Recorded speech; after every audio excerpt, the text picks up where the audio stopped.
Hello student.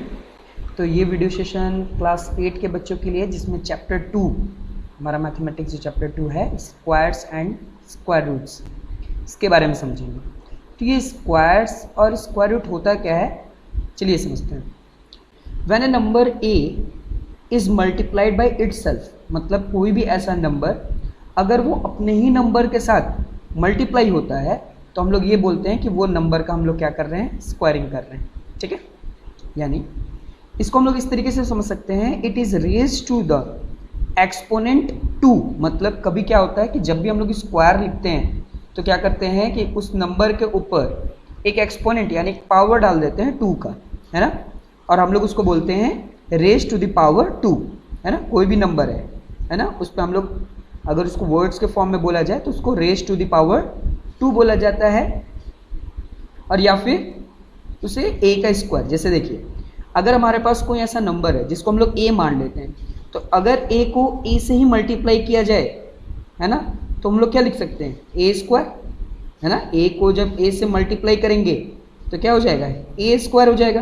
तो इस a square आप बोलिए, या फिर ऐसा भी बोल सकते हैं a raise to the power 2, a raise to power 2, है ना, आप ये भी बोल सकते हैं, या फिर a स्क्वायर भी बोल सकते हैं। बहुत सारे बच्चे कंफ्यूज होते हैं कि a इंटू ए स्क्वायर है ना, तो फिर 2a कब बनता है। तो हमेशा याद रखिएगा, जब a को a से प्लस करेंगे, प्लस, है ना, अगर यहाँ पर प्लस होता a प्लस a, तब हम लिखते इक्वल टू 2a, है ना, a plus a equal to 2a हो जाता। लेकिन अगर a इंटू ए लिख रहे हैं तो वो a स्क्वायर हो जाएगा, a स्क्वायर, है ना। यानी जो पहला नंबर है उसको उसी के नंबर से हम लोग मल्टीप्लाई करते हैं, तो उसको हम लोग बोलते हैं स्क्वायर ऑफ नंबर। ठीक है, चलिए आगे बढ़ते हैं।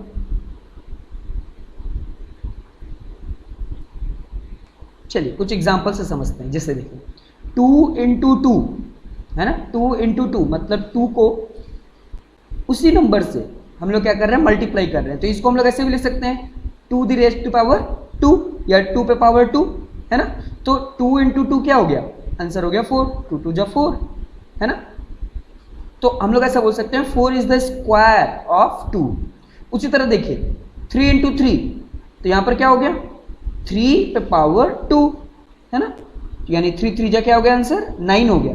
बहुत सारे बच्चे ऐसा सोचते हैं 3 पे पावर स्क्वायर है, यहाँ पर 2 है, तो 3 2 जा 6 लिख देते हैं, जबकि गलत है ये।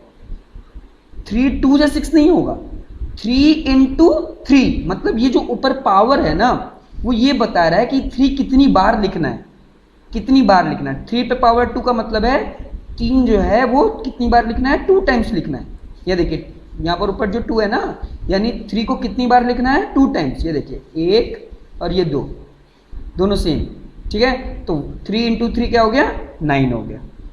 उसी तरह यहाँ पे देखिए 1 इंटू 1, तो 1 इंटू 1 करेंगे तो 1 ही आएगा आंसर, 1 का स्क्वायर, है ना। यानी 1 को कितने टाइम्स लिखना है, 2 टाइम्स लिखना है, ठीक है। 1 की पावर 2, आंसर क्या आएगा, 1 ही आएगा, है ना। यहाँ देख लीजिए 4 इंटू 4 यानी 4 स्क्वायर, है ना। 4 कितने टाइम्स लिखना है, 2 टाइम्स लिखना है। 4 2 जा 8 नहीं लिख देना आंसर, ठीक है। 4 कितने टाइम्स लिखना है, 2 टाइम्स। तो देखिए एक बार 4, ये दूसरी बार 4, 2 बार 4 लिख दे, दोनों को क्या करेंगे, मल्टीप्लाई करेंगे, 4 4 जा 16। तो इस तरीके से स्क्वायर लिखा जाता है, ठीक है। चलिए कुछ रूल्स समझते हैं परफेक्ट स्क्वायर का, ठीक है। अब देखिए परफेक्ट स्क्वायर क्या होता है, a number is said to be perfect square if it is square of natural number. यानी अगर कोई भी नेचुरल नंबर का हम लोग स्क्वायर करें तो वो उसका एक क्या हो जाएगा, परफेक्ट स्क्वायर हो जाएगा। एग्जाम्पल से समझते हैं। देखिए यहाँ पर कुछ टेबल बना गया है, जो आप जितना जल्दी याद हो सकते हो अच्छी बात है, आप याद कर लीजिए। ये देखिए 1 का स्क्वायर क्या होता है, 1, 2 का स्क्वायर क्या होगा, 4, है ना। 2 का स्क्वायर मतलब 2 इंटू 2, 2 2 जा कितना हो गया, 4। 3 का स्क्वायर क्या होगा, 3 3 जा 9। 4 का स्क्वायर 16। 5 का स्क्वायर 25। 6 का स्क्वायर 36। 7 का स्क्वायर 49। 8 का स्क्वायर 64। 9 का स्क्वायर 81। 10 का स्क्वायर 100, है ना। उसी तरह देखिए 11 का स्क्वायर 121। 12 का स्क्वायर 144। 13 का स्क्वायर 169। 14 का स्क्वायर 196, 15 का स्क्वायर 225, 16 का स्क्वायर 256, 17 का स्क्वायर 289, 18 का स्क्वायर 324, 19 का स्क्वायर 361 और 20 का स्क्वायर 400। तो इस चैप्टर में अगर आपको 1 से लेकर 20 तक का स्क्वायर पता है, अगर आपको याद है, तो आपका सॉल्यूशन बहुत जल्दी बन जाएगा, है ना। नहीं तो फिर आपको वही मल्टीप्लाई करके ही रखना पड़ेगा। तो जितना जल्दी हो ये टेबल आप याद कर लीजिए और इस टेबल को थोड़ा ध्यान से आप ऑब्जर्व कीजिए, आगे की कुछ प्रॉपर्टी में हम लोगों को यूज करना होगा। ठीक है, चलिए आगे बढ़ते हैं। ये देखिए कुछ प्रॉपर्टी एंड पैटर्न देखते हैं परफेक्ट स्क्वायर का। तो देखिए सबसे पहला प्रॉपर्टी क्या बोलता है, a number ending in 2, 3, 7, 8 can never be a perfect square. ठीक है, मतलब कोई भी ऐसा नंबर अगर उसका यूनिट डिजिट, लास्ट वाला डिजिट किससे एंड हो रहा हो, 2 से एंड हो रहा हो, 3 से, 7 से, 8 से, अगर इन चारों नंबर से, इन चारों में से किसी भी एक नंबर से अगर कोई नंबर एंड हो रहा है तो वैसे नंबर कभी भी परफेक्ट स्क्वायर नहीं होंगे। एग्जाम्पल के तौर पर देखिए 82 है ना, 82, तो 82 परफेक्ट स्क्वायर नहीं है। क्यों नहीं है? क्योंकि इसका लास्ट यूनिट देखिए 2 आ रहा है ना, 2। तो क्या बोला गया है, कोई भी नंबर जिसका एंड 2 से हो रहा है तो वो परफेक्ट स्क्वायर नहीं है। मतलब कोई भी नंबर को अगर इटसेल्फ उनके नंबर से ही मल्टीप्लाई करेंगे तो कभी भी 82 नहीं बनेगा। उसी तरह देखिए 73, तो इसका यूनिट डिजिट मतलब लास्ट यूनिट डिजिट क्या आ रहा है, लास्ट डिजिट आ रहा है 3। तो यहाँ पर देखिए बोला गया है कोई भी नंबर अगर 3 से भी एंड होता है तो वो भी परफेक्ट स्क्वायर नहीं है। तो 73 भी परफेक्ट स्क्वायर नहीं है। उसी तरह देखिए 127 में लास्ट यानी यूनिट डिजिट क्या है, 7। तो देखिए 7, अगर कोई भी ऐसा नंबर एंड होता है 7 से तो वो परफेक्ट स्क्वायर नहीं है। तो 127 परफेक्ट स्क्वायर नहीं है।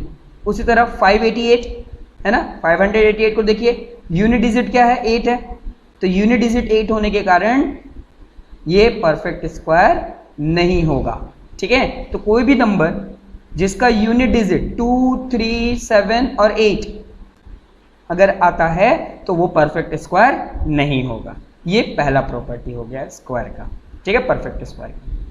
दूसरा देखते हैं, दूसरा प्रॉपर्टी में क्या बताया गया है, the number ending in an odd number of zeros can never be a perfect square. मतलब अगर कोई ऐसा नंबर है जिसमें ऑड नंबर ऑफ जीरोज हैं, ऑड नंबर जानते हैं ना क्या होता है, 1, 3, 5 है ना, लेकिन ऑड नंबर ऑफ जीरोज अगर होंगे ऑड तो वो परफेक्ट स्क्वायर नहीं होगा। एग्जाम्पल के देखिए यहां पर 10 है ना, तो 10 में जीरो कितना है, 1 जीरो है।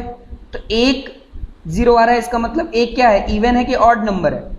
एक जो है वो ऑड नंबर है, ऑड नंबर है, इसलिए 10 परफेक्ट स्क्वायर नहीं है। ठीक है, उसी तरह देखिए 1000 है ना, 1000 में देखिए कितने जीरो हैं, 3 जीरो हैं, है ना, 3 जीरो हैं। तो 3 जीरो ऑड नंबर होता है ना, 3 जीरो आ रहा है ना, 1, 2, 3 ऑड नंबर है, 4 इवन नंबर है ना, और 2 इवन नंबर है, 3 तो ऑड नंबर है। तो अगर ऑड नंबर ऑफ जीरोज आ रहे हैं, जैसे 3 ऑड नंबर ऑफ जीरोज हैं, तो ये 1000 भी किसी का भी परफेक्ट स्क्वायर नहीं है। यानी कोई भी नंबर अगर इटसेल्फ खुद से मल्टीप्लाई करेंगे तो 1000 नहीं बनेगा। उसी तरह देखिए 15000, इसमें भी इसका जो जीरोज आ रहा है वो ऑड में आ रहा है, क्योंकि 1, 2, 3 ऑड नंबर है ना। लेकिन अगर हम लोग ऊपर अभी देखिए, ये देखिए 100 में यूनिट डिजिट देखिए, इसका 2 जीरो आ रहा है, यानी 2 जीरो क्या हो गया, 2 जीरोज है। तो 2 जीरो जो है वो इवन है, तो इवन है इसलिए इसका परफेक्ट, ये जो है 100 वो परफेक्ट स्क्वायर है किसका, 10 का। समझ में आ गया। यानी सेकंड पॉइंट में जो प्रॉपर्टी है वो ये बताया है कि अगर हमारे पास ऑड नंबर ऑफ जीरोज हैं तो भी वो परफेक्ट स्क्वायर नहीं बनाएंगे। ठीक है, एग्जांपल में देख लीजिए। चलिए थर्ड प्रॉपर्टी देखते हैं। थर्ड प्रॉपर्टी में क्या बोला गया है, the square of an even number is always an even number. मतलब अगर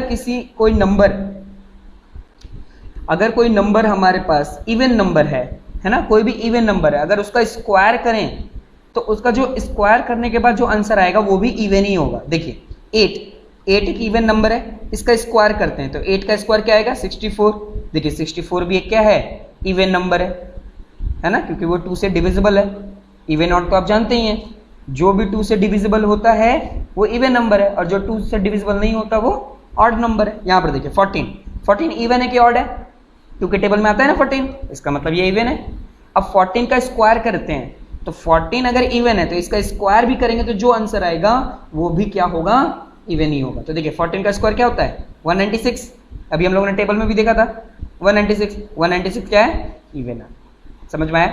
चलिए फोर्थ प्रॉपर्टी क्या बताता है, फोर्थ प्रॉपर्टी बताता है कि अगर कोई नंबर ऑड है और ऑड नंबर का अगर हम लोग स्क्वायर करें तो उसका नंबर भी ऑड आएगा। जस्ट जो थर्ड पॉइंट है उसी के जैसा फोर्थ है कि इवन नंबर का स्क्वायर इवन आता है, ऑड नंबर का स्क्वायर ऑड आता है। जैसे देखिए 9 एक ऑड नंबर है, इसका स्क्वायर करेंगे तो क्या आएगा 81। तो 9 ऑड नंबर है, उसका स्क्वायर करने पे 81 जो है वो भी एक ऑड नंबर है, दोनों ऑड हो गए है ना। 13 क्या है ऑड नंबर है, इसका स्क्वायर करते हैं 169 भी क्या है एक ऑड नंबर है। ठीक है, चलिए आगे समझते हैं। चलिए फिफ्थ पॉइंट समझिए। फिफ्थ पॉइंट में हम लोग यूनिट प्लेस की बात करेंगे। यूनिट प्लेस मतलब जो लास्ट यूनिट डिजिट होता है ना, उसके बारे में बात करेंगे। तो देखिए पहला पॉइंट इसमें क्या बताया गया है कि if A number ends in 1 और 9 इट्स स्क्वायर वुड या एंड इन 1।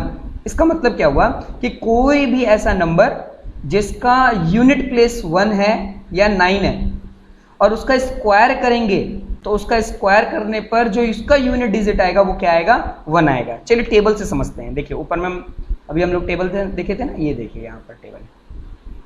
तो देखिए कोई भी 2 डिजिट नंबर देखते हैं, ये देखिए तो इसका यूनिट क्या है 1 है, तो 1 है। अगर हम 11 का स्क्वायर कर रहे हैं तो देखिए इस स्क्वायर करने के बाद भी यूनिट डिजिट क्या आ गया 1 ही आ गया है ना। या फिर देखिए इसमें यूनिट डिजिट कितना है 9 है ना, यूनिट डिजिट 9 है।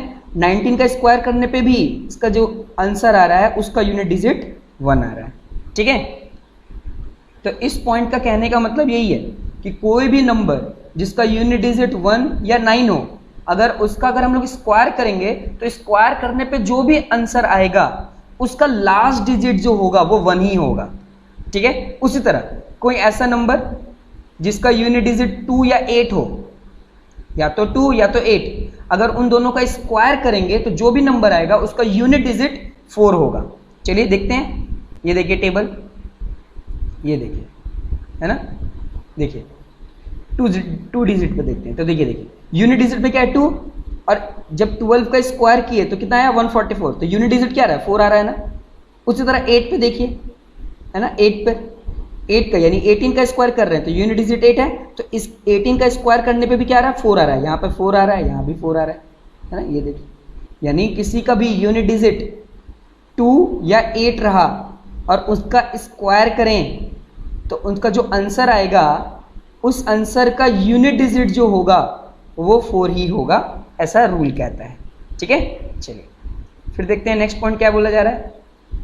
ठीक, ये देखिए नेक्स्ट बोला जा रहा है कि अगर ऐसा नंबर जिसका यूनिट डिजिट 3 या 7 रहा और उसका स्क्वायर करेंगे तो उसका यूनिट डिजिट कितना आएगा 9 आएगा। ठीक है, 3 या 7, इसको भी देख लेते हैं हम लोग 3 और 7 पे। ठीक है, ये देखिए 3 है ना 13, तो 3 का स्क्वायर यानी 13 का स्क्वायर कर रहे हैं तो हमारा कितना आ रहा है 169, लेकिन 169 का यूनिट डिजिट कितना है 9 है ना। या 7 का भी देखिए 7, 3 और 7 का ही बोला गया था ना, तो इसका स्क्वायर करने पे भी क्या आ रहा है 9 आ रहा है। देखिए दोनों में 9 आ रहा है, ये देखिए 9 और यहाँ भी 9। 2 और 8 का कॉम्बिनेशन है, देखिए 2 में आ रहा है 4 यूनिट डिजिट और यहाँ भी 18 में भी 4 आ रहा है ना। तो वो प्रॉपर्टी ये बताता है। ठीक है, चलिए नेक्स्ट देखिए क्या बताया गया है कि अगर ऐसा नंबर जिसका यूनिट डिजिट 4 और 6 होता है और उनका स्क्वायर करें तो उसका जो स्क्वायर का यूनिट डिजिट आएगा वो क्या आएगा 6 आएगा। ठीक है, और लास्ट पॉइंट क्या बताया जा रहा है कि अगर ऐसा नंबर जिसका एंड होता है 0 से या 5 से तो उसका जो स्क्वायर का जो यूनिट डिजिट होगा वो एंड होगा 0 या 5 दोनों से। ठीक है, 0 का 0 से और 5 का 5 से। ठीक है, 0 का एंड होगा 0 से और 5 का एंड होगा 5 से। चलिए नेक्स्ट प्रॉपर्टी से क्या बोल रहा है, for every natural number n we have n+1 का स्क्वायर माइनस n स्क्वायर, ठीक है। तो n+1 का स्क्वायर माइनस n का स्क्वायर का फॉर्मूला क्या होता है, 2n+1। जब इसको सॉल्व करेंगे, ठीक है ना, n+1 ये वाला, ठीक है, ये देखिए a square minus b square, a ये हो गया a, ठीक है, ये पूरा a हो गया, n-1 को a मान लेंगे और n को b, तो a square minus b square का फॉर्मूला क्या होता है, a प्लस b और a माइनस b, यही तो फॉर्मूला होता है। जब इसको हम लोग पूरा सॉल्व करेंगे तो हमारे पास क्या आ जाएगा, 2n+1, ठीक है। तो देखिए एक एग्जांपल से समझते हैं। अगर क्वेश्चन ऐसे रहता है 55 का स्क्वायर माइनस 54 का स्क्वायर और इसका आंसर निकालने के लिए बोला जाता है ना, तो आप तो स्क्वायर करके भी निकाल सकते हो कि 55 का स्क्वायर जो भी आंसर आया माइनस 54 का जो भी स्क्वायर आया, जो भी आंसर है, दोनों को माइनस कर देंगे तो आंसर आ जाएगा। लेकिन इसका फॉर्मूला भी है, ठीक है। हम लोग क्या करेंगे, जो इसमें छोटा नंबर होता है, देखिए 55 और 54, इन दोनों में छोटा कौन है, 54, तो 54 को n मान लेंगे और फॉर्मूला पे प्लॉट कर देंगे। फॉर्मूला क्या है, 2n+1। तो देखिए इन दोनों में जो भी छोटा होगा, तो 55 और 54 में छोटा है 54, तो 54 को n मान लिए। फॉर्मूला क्या है, 2n+1। तो देखिए 2 इंटू n, n मतलब 54 प्लस 1। अब इन दोनों को सॉल्व करेंगे, 2 इंटू 54 कितना होगा, 108 प्लस 1, दोनों को ऐड करेंगे तो कितना आ जाएगा, 109। तो फॉर्मूला से भी आप कर सकते हैं जनरल। 55 का पहले आप स्क्वायर निकालोगे, 55 इंटू 55, जो भी आंसर आएगा उसको एक तरफ लिखोगे, माइनस 54 का स्क्वायर निकालोगे, 54 इंटू 54, जो भी आंसर आएगा दोनों को, जो भी हमारा रिजल्ट आया होगा उन दोनों को माइनस करोगे तब भी यही आंसर आएगा। या आप फॉर्मूला से भी कर सकते हो, है ना।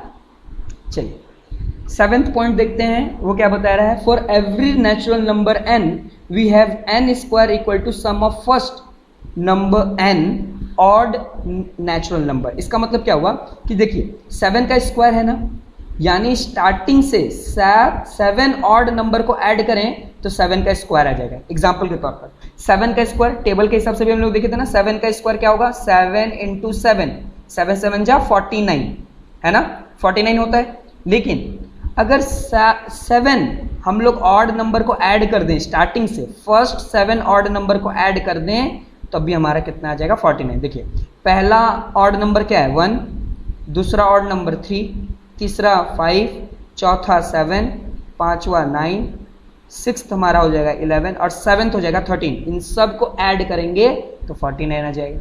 ये हमारा 7th प्रॉपर्टी बोलता है। उसी तरह देखिए 10 का स्क्वायर, यानी अगर फर्स्ट 10 ऑड नंबर को ऐड कर दें तो 10 का स्क्वायर हमको मिल जाएगा। 10 का स्क्वायर क्या होता है, 10 10 जा 100। आप वैसे भी ला सकते हैं या फिर इस तरीके से कर सकते हो। देखिए 1 + 3 + 5 + 7 + 9 + 11 + 13 + 15 + 17 + 19, इन सबको ऐड करोगे तो कितना आ जाएगा, 100, है ना। और ये देखिए ये ऑड 10 ऑड नंबर है। देखिए 1 2 3 4 5 6 7 8 9 10, है ना। चलिए आगे देखते हैं। ये देखिए पाइथागोरियन ट्रिपलेट, ठीक है। पाइथागोरियन ट्रिपलेट क्या होता है, 3 natural number m n and p are said to be Pythagorean triplet if m square plus n square equal to p square, है ना। आप पाइथागोरस थ्योरम तो जानते हैं, इसमें से ही आया है पाइथागोरियन ट्रिपलेट, ठीक है। यहाँ पर जो नेचुरल नंबर m होगा वो 1 से बड़ा होगा, तो इसका फॉर्मूला क्या होता है, 2m m स्क्वायर माइनस 1 और m स्क्वायर प्लस 1, ठीक है। m हमारा क्या है, 6, है ना, क्वेश्चन में हमेशा दिया रहेगा m का वैल्यू 6, तो 2m कैसे निकलेगा, है ना। 2 को m जो है 6, यानी 2 × 6 कितना हो जाएगा, 12। ये देखिए फिर क्या है, m स्क्वायर माइनस 1, तो m क्या था हमारा 6, तो 6 का स्क्वायर माइनस 1, तो 6 का स्क्वायर क्या होगा, 36, 36 माइनस 1 35। फिर क्या है, m स्क्वायर प्लस 1, एक बार माइनस 1 लिखना है, एक बार प्लस 1 लिखना है, m स्क्वायर यानी 6 स्क्वायर प्लस 1, तो 6 स्क्वायर क्या होगा, 36 प्लस 1 37। ये 3 हमारा पाइथागोरियन ट्रिपलेट हो गया, ठीक है। तो इस तरीके से पाइथागोरियन ट्रिपलेट सॉल्व होता है, ठीक है। ये वीडियो हमारा इंट्रोडक्शन वीडियो था, ठीक है। अब हम लोग क्या करेंगे, एक्सरसाइज यानी जो 2A का एक्सरसाइज है उसको सॉल्व करेंगे, है ना। अगर आपको इंट्रोडक्शन वीडियो अच्छे से समझ में आया तो आप आराम से ये पूरा चैप्टर कर लोगे, है ना। आप इसको समझने की कोशिश करो और जहाँ भी डाउट होता है आप कमेंट बॉक्स में पूछो। मिलते हैं एक्सरसाइज में। Okay, thank you, bye bye.